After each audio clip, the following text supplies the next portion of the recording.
In our headlines on this Monday afternoon, May 22nd. The leaders of South Korea, Japan and the US managed to spare some time on the sidelines of the G7 summit to reiterate their intentions to ensure regional security.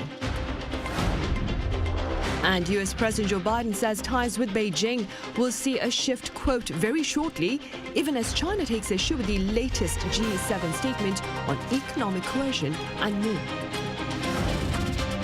Meanwhile, Seoul's team of officials assigned with the task of assessing Tokyo's plans to discharge Fukushima radioactive wastewater is meeting with relevant authorities in Japan on this Monday. A brief encounter among President Yoon Suk-yeol, Japanese Prime Minister Fumio Kishida and US President Joe Biden took place on the margins of the G7 meeting on Sunday, during which the three leaders reaffirmed their commitment to deterring threats posed by Pyongyang. Our foreign affairs correspondent Bae Eun-ji reports. South Korean President Yoon Suk-yeol met with US President Joe Biden and Japanese Prime Minister Fumio Kishida in Hiroshima. This is the first time in 6 months that they've met since November last year, when they met on the sidelines of the ASEAN summit in Cambodia. Citing a U.S. official, Reuters reported that during Sunday's talks, Biden invited his South Korean and Japanese counterparts for another meeting in Washington. The spokesperson for Seoul's presidential office, Lee Do-woon, said in a statement that the three leaders decided to strengthen their strategic partnership to bolster deterrence against North Korean threats and to reinforce the rules-based international order. He explained that the three sides agreed to further cooperate on trilateral security cooperation, such as sharing North Korean missile warning information in real time. He added that they also discussed strengthening cooperation on their Indo-Pacific strategies and economic security. In a separate statement, the White House said Biden commended Yoon and Kishida on their courageous work to improve bilateral ties, noting that their trilateral partnership and the Indo-Pacific are stronger because of their efforts. It also said the three leaders discussed ways to take their trilateral cooperation to new heights, including joint collaboration in the face of North Korea's illicit nuclear and missile threats. Sunday's meeting lasted less than 5 minutes as they were on a tight schedule, primarily because of their separate meetings with Ukrainian President Volodymyr Zelensky, who is also in Hiroshima to attend the G7 summit. Last November, the three leaders agreed to share missile warning data to help strengthen missile defense capabilities. Bae Eun-ji, Arirang News. And here in capital Seoul later on the same Sunday, President Yoon Suk-yeol and German Chancellor Olaf Scholz highlighted the need to seek sustainability for the economy and regional security. Our top office correspondent Oh Soo-young reports. South Korea and Germany have agreed to increase supply chain cooperation in defense and high-tech areas. They're looking to establish a deal to protect military secrets to boost cooperation on defense technologies. President Yoon Suk-yeol and German Chancellor Olaf Scholz held bilateral talks in Seoul on Sunday, following the three-day G7 summit in Hiroshima. Speaking at a joint press conference, the two leaders stressed the importance of building economic resilience, as both economies are highly dependent on exports and are facing systemic changes in global supply chains. 그리고 독일과 우리 대한민국과의 이런 협력은 인태 지역 내에서도 영내 안보 그리고 영내의 어떤 공익적인 그런 아젠다, 뭐 기후라든지 그리고 보건이라든지 이런 거에 대한 협력 분야가 많이 있습니다. 독일이 특히 신재생 그 에너지 기술이 앞서 있고 또 세계 유수의 이런 제약 회사들이 있기 때문에 한국과 협력할 수 있는 분야가 많이 있습니다. Scholz further raised the need to reduce economic dependency on China, highlighting partnerships with countries like South Korea and Japan. We will also cooperate with South Korea, especially in the field of electric vehicle and battery production. In particular, we will strengthen cooperation with the Republic of Korea by strengthening our innovation capacity in the semiconductor sector. Notably, Yoon and Scholz agreed to quickly establish a military secret protection agreement to increase cooperation in the defense industry. South Korea and Germany rank among the world's 8 largest arms exporters as of 2022. Also, as the two governments are both pursuing a carbon-neutral future, Yoon noted that Seoul decided to join the G7's climate club spearheaded by the German Chancellor. With this year marking the 140th anniversary of Korea-Germany relations and 60 years since Korean guest workers headed to Germany as nurses and miners, Scholz is the first incumbent German leader to visit Seoul since 1993. Noting how Germany had also experienced national division but unified some 33 years ago, Scholz conveyed his sympathy and support for peace on the Korean peninsula and the complete denuclearization of North Korea. Having also discussed the Russian invasion of Ukraine, both leaders expressed their solidarity with Kyiv and pledged continued support for the people of Ukraine. As countries that have both experienced the plight of division in modern history, President Yoon said the two nations should grow ever closer as they move into the future, building a bridge of solidarity for peace and prosperity across Europe and Asia. Osuyoung, Arirang News. Staying in Seoul, President Yoon is scheduled to sit down with his European Union counterparts later on this Monday afternoon. The talks between Yoon and Ursula von der Leyen, President of the European Commission, and Charles Michel, President of the European Council, will take place at the Yongsan Presidential Office. According to the EU Commission, the agenda covers a vast array of issues ranging from sustainable economic development to broader peace and stability. The meeting will be followed by a joint press conference and an official dinner. As you know, the Commission has proposed. Meanwhile, earlier in Hiroshima, speaking to members of the media on Sunday after the G7 summit, US President Joe Biden forecast an improvement in Washington's ties with Beijing in the near future. Our Isingja covers these comments and more.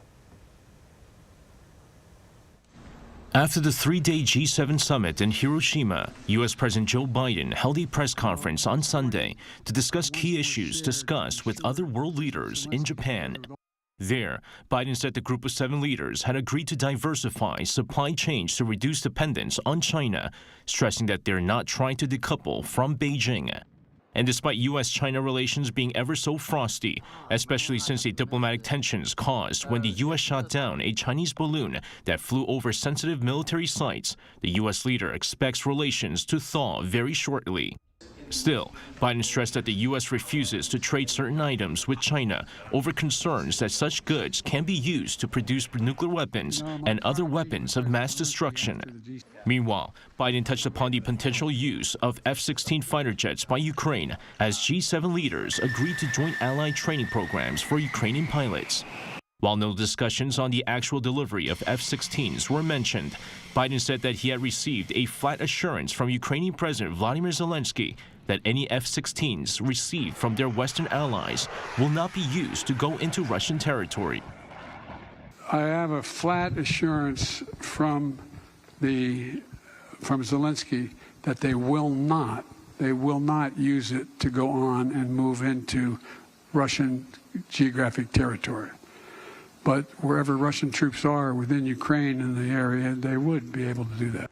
Biden says it's highly unlikely the planes would be used in any Ukrainian offensives in the coming weeks, but added that Ukraine would need such weapons to continue to defend itself from Russia. Lee Seung-jae, Arirang News. In other news, UN Secretary General Antonio Gutierrez is urging for reform of the United Nations Security Council and the global financial system.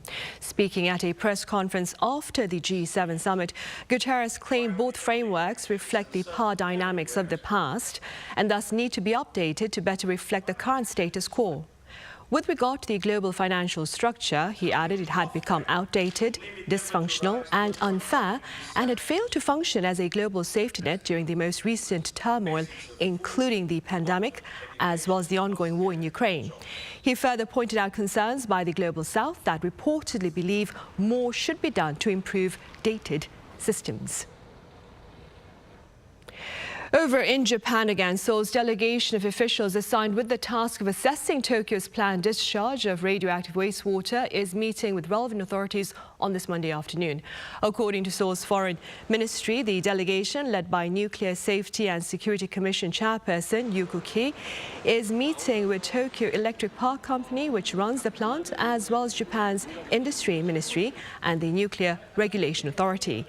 The meeting on this Monday will be followed by a trip to the damaged nuclear power plant in Fukushima on Tuesday as well as Wednesday, and more talks on Thursday. Japan intends to start releasing its radioactive wastewater into the Pacific Ocean starting this summer.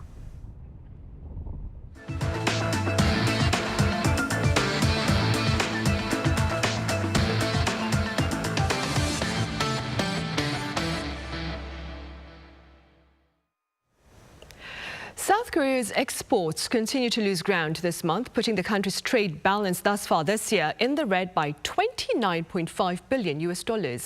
According to the Korea Customs Service on Monday, the total export value for the first 20 days of May stood at $32.4 billion. Now, this is about 16% lower on year and marks the 7th month in a row during which exports have shown on-year falls. By sector, semiconductor exports saw the biggest decline, plunging by nearly 36% on year, while auto exports posted a surge of over 54%. Total imports also sank by over 15% to just under $37 billion. Also in local news, household gas and electricity bills for the first quarter of this year saw their sharpest surge since the 1998 Asian financial crisis. According to Statistics Korea, the price index for electricity and gas was at around 135, up 30.5% on year. Electricity rose almost 30% to mark an all-time high since relevant data was first compiled in the year 1975. Analysts say this reflects the rise in utility bills last year amid soaring global energy prices. Electricity bills were raised 3 times in April, July and October last year, while household gas prices were raised 4 times. What's more, given last week's additional hike in utility costs, the burden on households is expected to get heavier. In the U.S., efforts to avert a potential default will continue Monday afternoon as President Joe Biden and House Speaker Kevin McCarthy meet for more talks to hammer out a consensus. Our Yoon has more.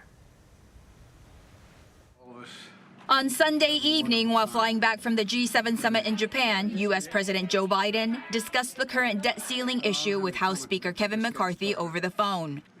This was following negotiations last week between senior White House aides and House Republicans that failed to come to an agreement. And during a news conference in Japan, President Biden stated that much of what the Republicans have already proposed is simply unacceptable. McCarthy told reporters that the phone call was productive, but their differences still stand.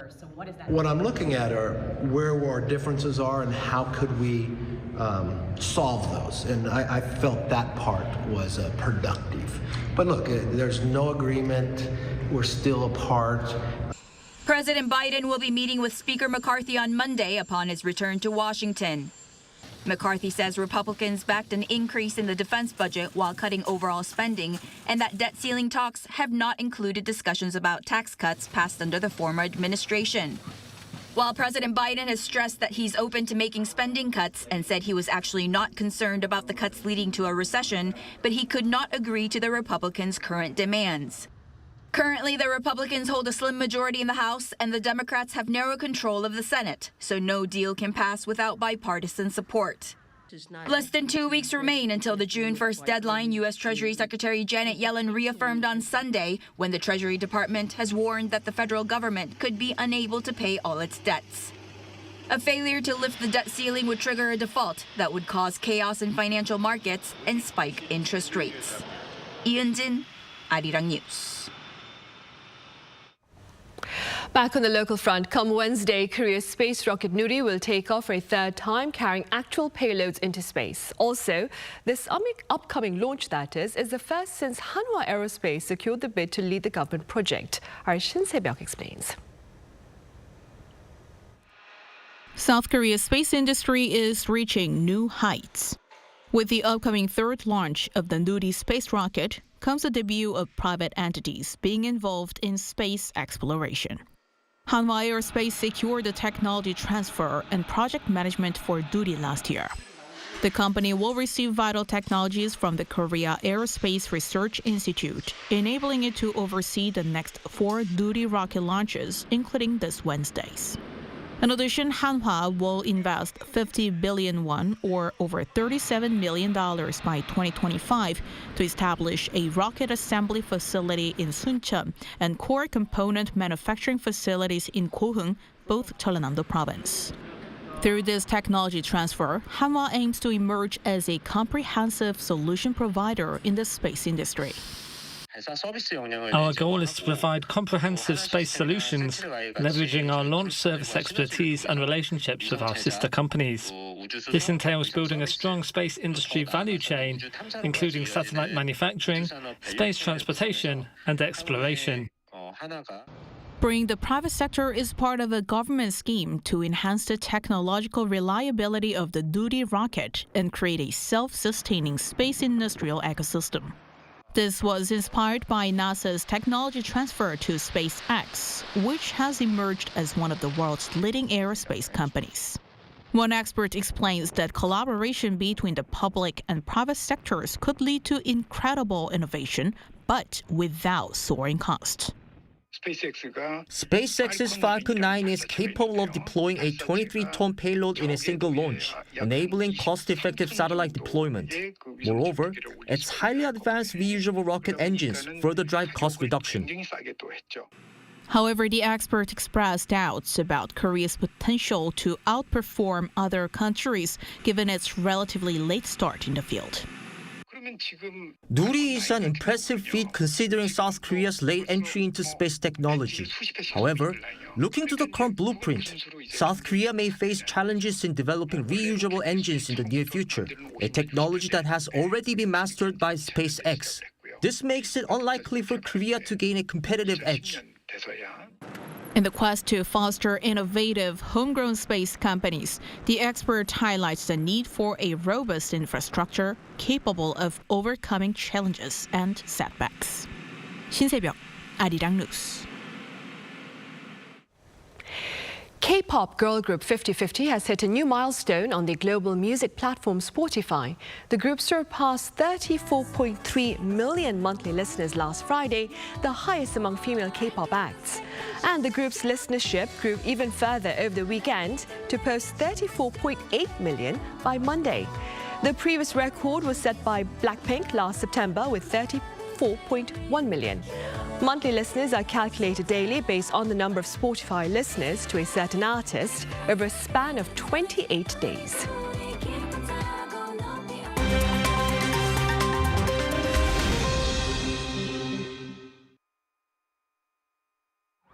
Let's take a look at what's going on in the world now. In El Salvador, at least 12 people have been killed and dozens injured in a deadly crowd crush at a football stadium in the capital, San Salvador. The incident took place on Saturday evening local time, right ahead of a Salvadoran quarter-final football league match between Alianza and FAS at the Cuscatlan Stadium. Play was stopped 16 minutes after kickoff, and the match has been postponed. Authorities say fans knocked down the stadium's entrance gate after it was closed ahead of the match starting. They have linked the crowd crush to the overselling of stadium seats and fake tickets to the match. El Salvador President Nayib Bukele has announced a criminal investigation to be carried out by the National Police and the Attorney General's office. In Mexico, at least 10 people have been killed and another 10 wounded during a shooting at an off-road car rally. The incident on Saturday afternoon local time took place near the port city of Ensenada on the last day of a two-day all-terrain car rally. Local officials suggest it may have been a gunfight between rival gangs, citing evidence of cross-shooting found at the scene. The shooting started when multiple gunmen from two vehicles opened fire on the rally's participants and then fled the area. The incident triggered the mobilization of Mexico's Army, Navy, and both state and local police. So far, no arrests have been made. Turning over to Italy, climate activists in the capital city of Rome turned the iconic Trevi Fountain black over the weekend. Protesting government subsidies on fossil fuels on Sunday local time, 7 activists from the Ultima Generazione organization poured diluted charcoal into the water. They linked their protest to the recent deadly floods in the Emilia-Romagna region, where at least 14 people were killed and 36,000 were left homeless. The group also claimed that 1 in 4 houses in Italy is at risk from flooding. The Trevi Fountain is a popular tourist attraction where visitors from around the world toss coins into the water, so that they may return to Rome someday. And finally, a guitar played and smashed by late Nirvana frontman Kurt Cobain has been auctioned off for just under $600,000. The instrument, a black Fender Stratocaster, was initially estimated to go under the hammer for around $60,000 to $80,000. But it shattered expectations when it was auctioned off on Saturday at the Hard Rock Cafe in New York City as part of the 3-day Music Icons auction hosted by Julian's. Although it's no longer playable, the guitar has been put back together and features signatures by all 3 original members of the band. The guitar was reportedly smashed in the early 1990s while Nirvana was working on their breakout album Nevermind. Cobain took his own life in April 1994. Matthew Ashley, Arirang News.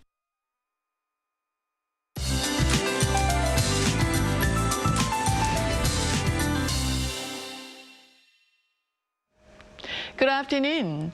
We are seeing roller coaster temperatures these days. After a breezy Sunday, upper central regions have early summer warmth again under sunnier skies, while the rest of the country are having cooler air hovering in the low 20s this afternoon with more cloud coverage. Air quality, though, is getting worse due to yellow dust. Dust levels are 2 to 3 times higher than usual, with dust advisories issued in Incheon and Gangwon-do province, and air quality remains bad until Tuesday. Meanwhile, due to atmospheric instability, there could be some passing rain in inland areas. Rain could be followed by thunder and lightning, so have a small umbrella handy just in case. Now, there's a lot going on today weather-wise. Seoul sees a high of 27 degrees, which is 5 degrees higher than yesterday, while Daejeon and Daegu should go up to just 21 degrees. Now, it's going to be warmer than normal this week under mostly sunny skies for the first half of the week. Now, that's Korea for you. Here's a look at the international weather conditions.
That ends our Monday afternoon newscast. We have our panel session coming up next, so do stay with us. Thank you for now.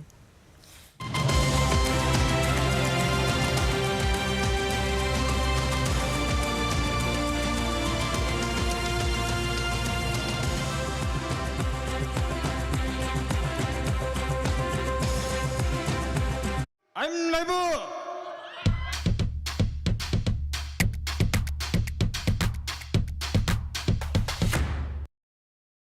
저를 도와주시는 분들이 저희와 함께 해주시는 세션분들 아무리 봐도 없지 텐션 같은데 아니라고 아무도 안 하는 거고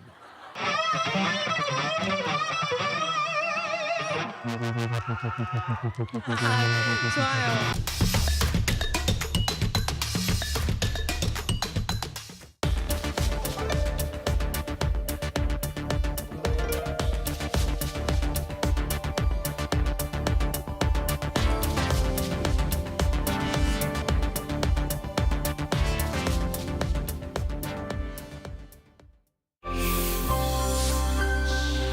Hello, my name is Andrew Chernesky. I'm the ambassador of the Republic of Belarus in the Republic of Korea. Arirang is a Korean national song which goes deep into centuries, helping for the future generation to understand better the rich history and culture of the Republic of Korea. Today, we have met an opportunity to understand better the Belarusian culture. And we found that there are some things which is common between Belarus and Korea culture, even in spite of remoteness of the countries. And I think in our very complicated world, it's very important to find provisions for making bridges between countries. And I think that studying culture and history of countries helps us to better understand each other, resonating with the word Arirang. Arirang,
what matters?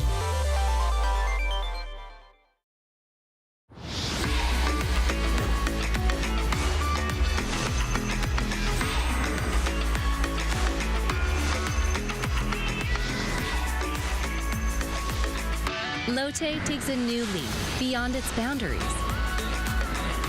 Our change will lead to better lives for all. New Lotte, the power of a better world.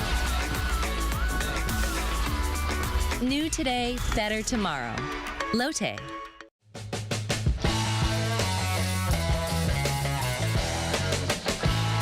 Contour the world, simply contour. India, the United Kingdom, New Zealand. Woo!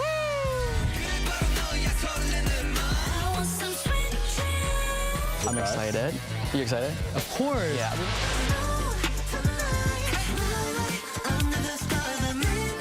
Music, start.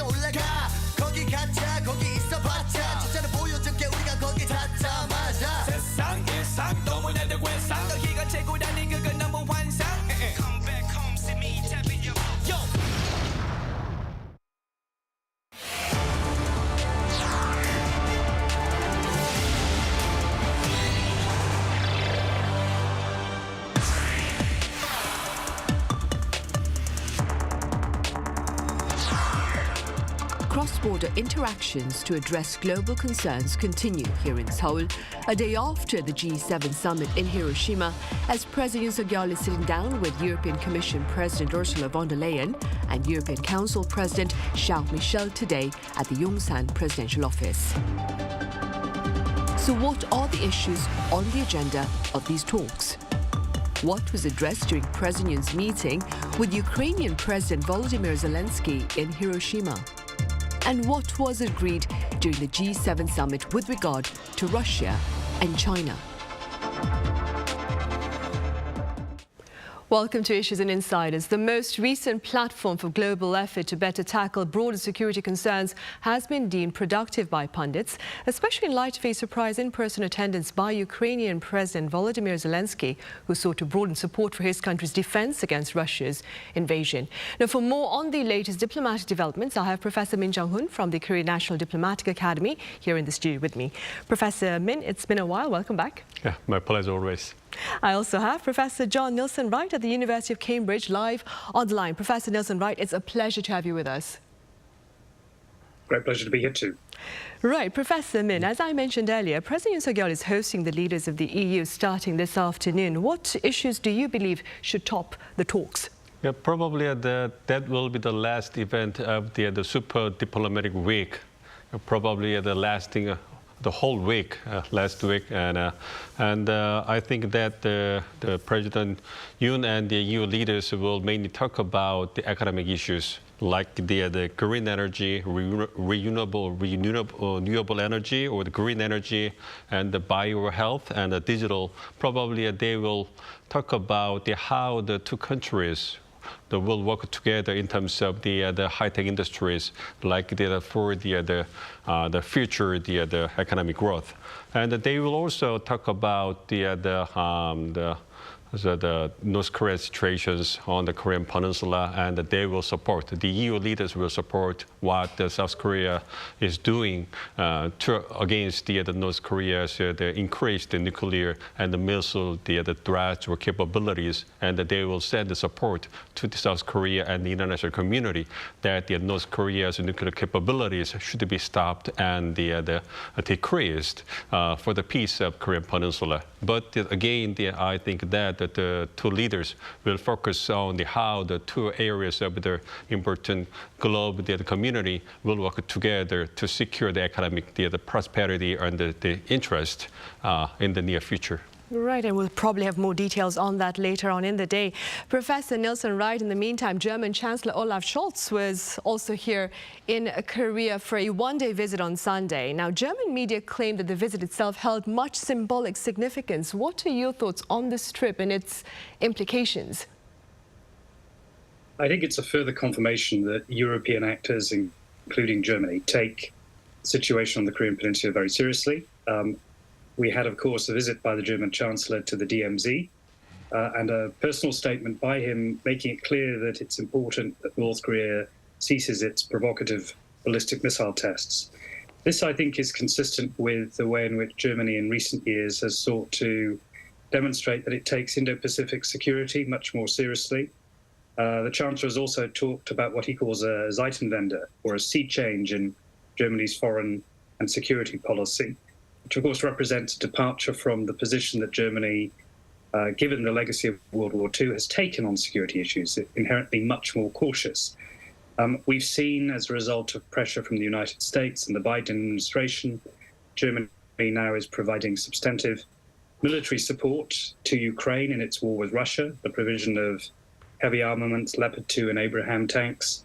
But there are limits to how far Germany can go in terms of materially delivering on some of those promises, particularly in reaching the so-called 2% of GDP spending on defense that NATO members typically endorse. And there is a question of timing. How quickly can Germany build up its military capacity over time? And that's, I think, perhaps important in understanding the agreement between the German Chancellor and your president. I understand that there has been a commitment to establish a new military pact which will strengthen cooperation between the defense industries, the two countries, potentially going as far as sharing military information.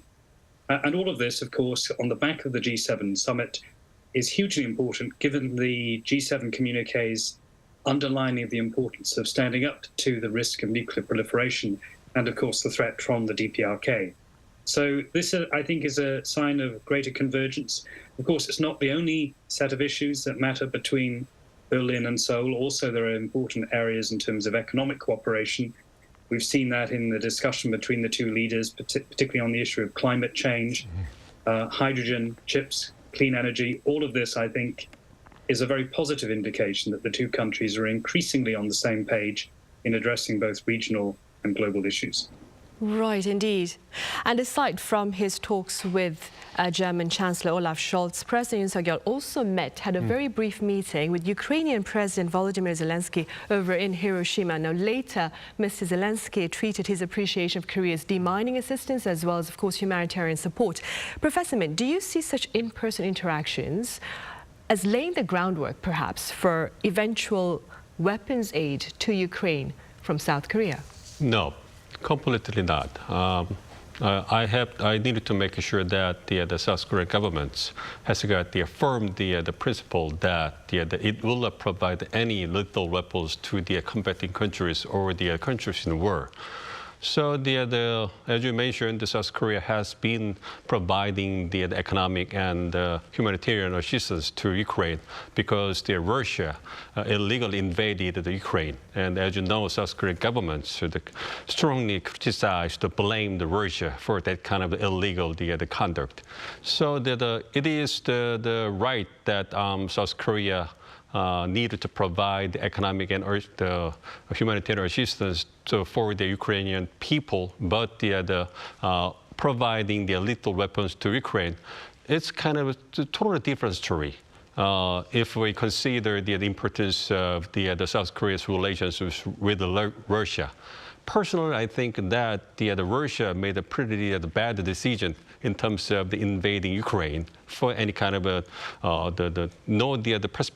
persuasive reason. There's no convincing reason to attack Ukraine by Russia. But anyway, just regarding the national interests of South Korea needed to manage its relations with Russia because Russia has been one of the powerful countries around the Korean Peninsula in the entire history, and it still exerts some kind of the influence over the North Korea. So the South Korea needed to maintain the favorable relations with Russia for its own national interest. So taken together, I don't think that providing Ukraine kind of with the lethal weapons, it should not go over the national interests of South Korea in terms of managing its relations with Russia.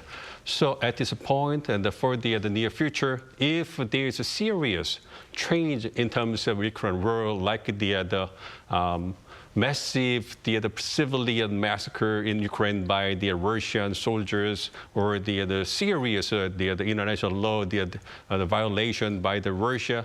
So if there is a serious situation where the South Korea cannot maintain its status quo, the relations with Russia, and the need to support Ukraine by any means, then we can see some kind of different policy changes by the South Korean government. Otherwise, I think that South Korean government will maintain its policy, the principles that it will not provide any country in war kind of for the lethal weapons. Right. Meanwhile, Professor Nielsen Wright, do you believe President Zelensky's in-person presence at the Hiroshima G7 summit may serve to perhaps broaden support from the global South for Ukraine in its war against Russia? I think President Zelensky's presence at the G7 summit was hugely important. It was clear that even in the run-up to the G7 meeting, it was not by any means certain that he would actually arrive. So one shouldn't estimate what I would describe as his catalyzing role in putting the Ukraine issue front and center at the heart of the discussions that took place in Hiroshima. But in terms of broadening support, I agree with Professor Min that it's going to be difficult because individual countries have different priorities when it comes to thinking about their relationship with Russia. The G7 summit is hugely important in terms of the actors who are there. The G7 itself only represents about 40% of global GDP.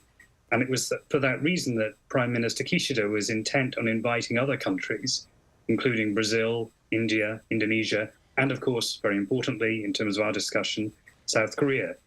Mr. Kishida was very keen to bring in those actors, I think, in order to see how far it might be possible to strengthen support for the Allied efforts in Ukraine. Prime Minister Kishida has been, for a Japanese Prime Minister, very forthright in speaking out against Russian aggression in Ukraine. But for other countries, India, for example, has actually increased its trade relations with Russia since the start of the conflict, particularly in the form of oil imports. India depends heavily on Russia for its own military assets, concerned about the rise of China in its own neighborhood. And therefore, I think you see a natural cautiousness about how best to approach the Ukraine issue. And as we heard from Professor Min, where South Korea is concerned, it's perhaps better to focus attention on humanitarian assistance, to think about post-conflict solutions such as demining initiatives. We saw also last week an important meeting between the wife of President Zelensky and Foreign Minister Park Jin in Seoul. And those discussions, of course, highlighted the role in which other countries can play, perhaps a supporting capacity. It's perhaps also maybe, I think, worthwhile thinking about diversification. Now, when it comes to South Korea and other members, what might be broadly termed the Global South, such as India or Indonesia, it's in regional security areas where there might be cooperation. We saw a meeting between Prime Minister Modi and President Yoon on the margins of the G7 summit. This year is the 50th anniversary of bilateral ties between India and South Korea. And I think it was significant that there was a lot of talk about military cooperation, but that's less focused on the Ukraine, and more focused on consolidating areas where the two countries can work closely together. So I think we'll see more of that, and there are real limits on how far the entire global community can seek to provide military assistance to Ukraine. Right. But for the time being, though, the G7, it's vowed to cut off Russia's ability to finance and fuel its war in Ukraine by imposing additional sanctions, Professor Min. First, what are some of the new sanctions proposed by the G7, and what can you tell us about Korea's role in the sanctions campaign thus far? Well, it is true that the G7 countries put the new sanctions against Russia at the G7 summit. But I'm not sure what kind of impact or the consequences the new sanctions will have in terms of the pushing Russia as moving the troops out of the Ukraine, because the Russia has got the serious levels or the degrees of the sanctions from the Western countries, and but the Russia has shown a very good degree of adaptability to the Western sanctions. So as the Professor Nelson Wright mentioned, India increased the import, the field oil import from Russia recently, and the same situation for China and many other the countries in the world, the developing world countries. They increased the trade with Russia. So Russia and recently, one of my friends and the colleagues went to Moscow, and she was surprised to see that there has been no impact of the Ukrainian war to the people in Moscow. They just enjoyed the stable lifestyle there. So it shows that although Russia is suffering from the sanctions from the Western countries, it still manage its economy pretty well. So at this time, as you mentioned, the G7 countries put more sanctions, like the United Kingdom imposed sanctions on the 86 people and companies in Russia, and the U.S. also put the new sanctions against individuals and the organizations across the 20 countries who helped Russia's invasion of the sanctions. But still, Russia is surviving from the sanctions. So we'll see how much impact or consequences the new sanctions will be imposed to the survival of Russia in terms of the war in Ukraine. Right, and Professor Nelson Wright, as Professor Min here in the studio has mentioned, there have been quite a lot of questions about the effectiveness of these sanctions on Russia. How do you respond? Well, I suppose one needs to think about what the purpose of sanctions is. If it's an effort to change opinion in Russia and to degrade Russia's ability to wage its war in Ukraine, then there are, I think, legitimate questions about the long-term effectiveness of that. And that's partly a reflection, I think, of the role of emotions and political propaganda in Russia in terms of consolidating and bringing public opinion on side.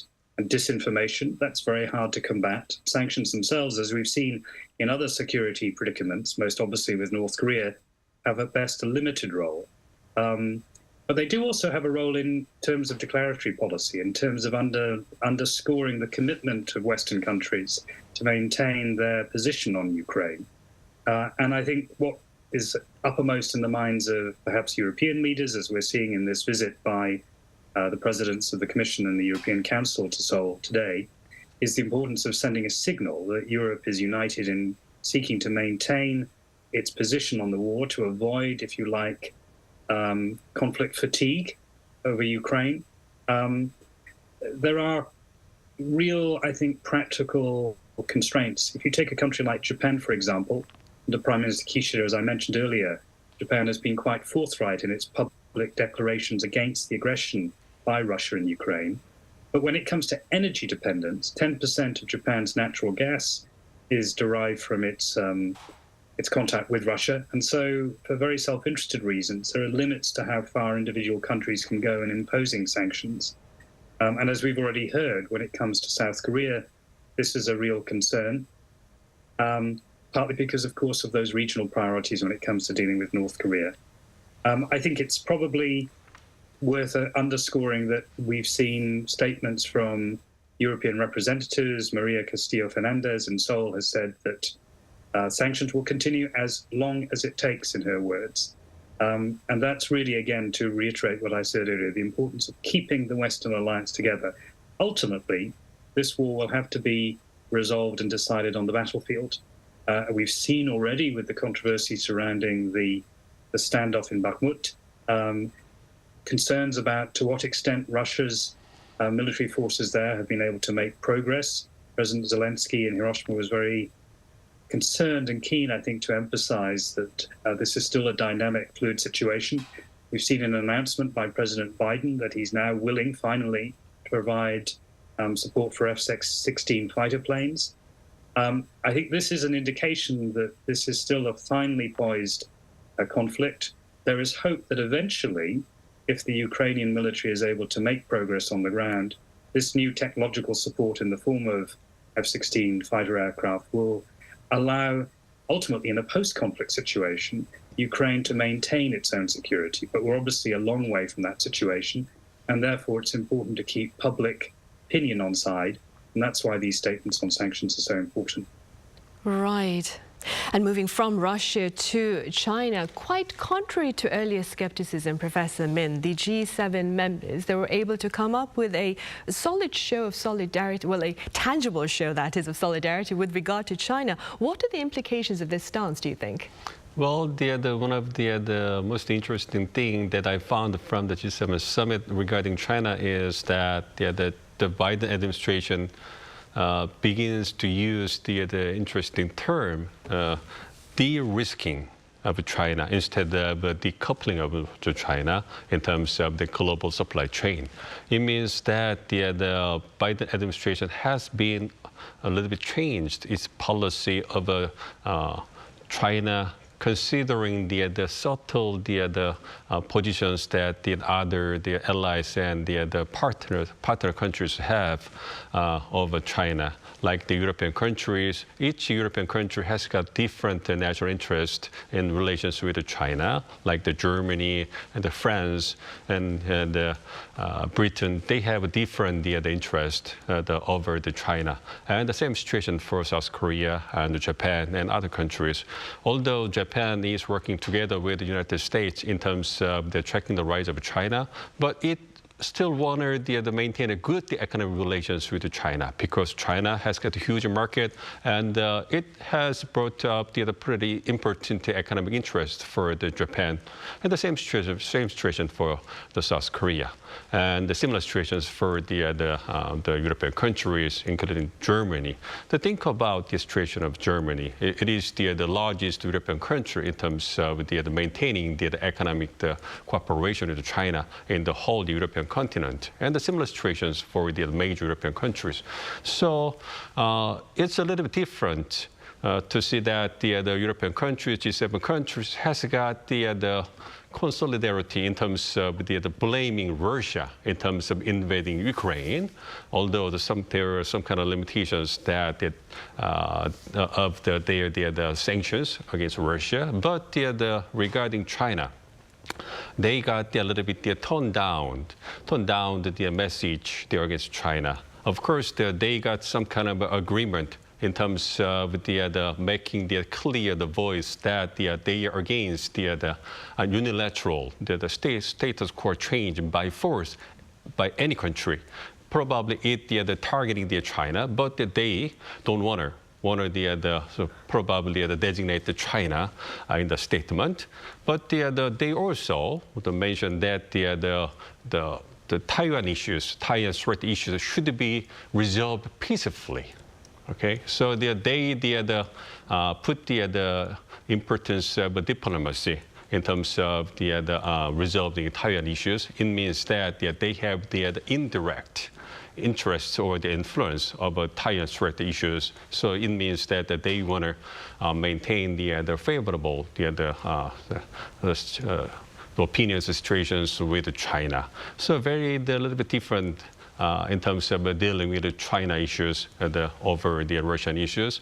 So here the Biden administration want to maintain the better relations with China. So recently the President Biden mentioned that the United States will resume each diplomatic relations with China, and they will have the better situations in dealing with China. Probably the Secretary Blinken will meet the Chinese counterpart sooner or later. So we'll see the better situations in terms of the relations between the two world powers. So I think that the G7 summit statement regarding China shows that these kind of the little bit different situations with China by the G7 countries. Right. And very briefly, Professor Nelson Wright, some scholars, they've been underscoring the term economic coercion that has been used in the communique by the G7. Could you explain the relevance of this term with regard to China for us? Yes, I mean, very briefly, this again comes back to the question of Taiwan. You'll remember that not so long ago, Lithuania was punished by the Chinese for ostensibly supporting Taiwan and Taiwan's own desire to protect its own territorial integrity. This reflects, I think, the difficulty that states have in engaging with China because of its huge economic importance. Countries like Japan, for example, very concerned about the security risks in the East China Sea and also the status of Taiwan. But the business lobby in Japan, of course, hugely dependent on trade with China, as the United States administration has, I think, emphasized. Its intention is to cooperate with China where it can, but compete where it must. And the competition, of course, comes back to these big security issues. I think the communique is important, the G7 communique is important when it comes to China, because for the first time we've had this economic statement as a standalone document. And the G7 members have committed to establish a new coordination platform on economic coordination in response to these sorts of efforts by China to pressure other countries. The real question is how will this new mechanism operate if China is minded to do something similar to what it did with Lithuania, and that remains an open question. Right, I suppose only time will tell us then. All right, Professor Nelson Wright, thank you so much for your time and your thoughts today. And back here in the studio, Professor Min, as always, thank you very much for your insights. Thank you. Right, well, on that note, we end this edition of Issues and Insiders. Thank you for watching. We return same time tomorrow. That is Tuesday. Do join us then.